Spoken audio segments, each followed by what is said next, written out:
आणि एकदा नजर टाकणार आहोत लोकसभेच्या रणसंग्रामाच्या न्यूज टॉप 9 वर। संजय निरुपम आणि अशोक चव्हाणांची भेट, सूत्रांची माहिती, रात्री झालेल्या बैठकीतला तपशील मात्र गुलदस्त्यात। एकनाथ खडसेंकडून असून रक्षा खडसे यांना शरद पवार गटात प्रवेशाची ऑफर होती, तर भाजप पक्ष न सोडण्याची रक्षा खडसे यांची भूमिका। एकनाथ खडसेंची माहिती,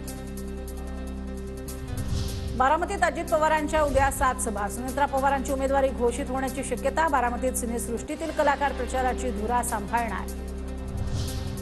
हॅपी मुवमेंट्स विथ सुप्रिया सुळेजी या कॅप्शनसह सुनेत्रा पवारांकडून सुप्रिया सुळेंसोबतचा फोटो पोस्ट। विजय शिवतारेंच्या बारामतीमधील अपक्ष उमेदवारीच्या घोषणेनंतर सुनेत्रा पवार यांच्याकडून फोटो।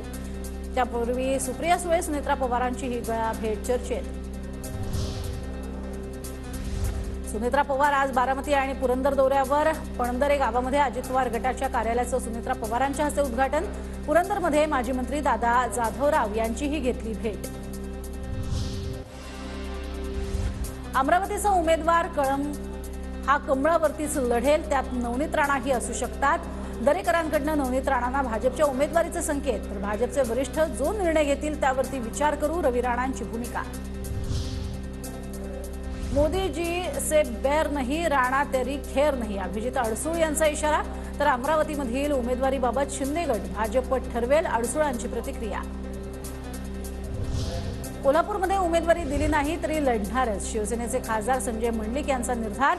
मंडलिक यांचा पत्ता कट होणार अशी चर्चा। दिंडोरी लोकसभा मतदारसंघात शरद पवार भाजपला धक्का देण्याच्या तयारीत। दिंडोरीचे माजी खासदार हरिश्चंद्र चव्हाण शरद पवार गटात जाण्याची शक्यता। चव्हाण गेल्या काही महिन्यात भाजपपासून दूर।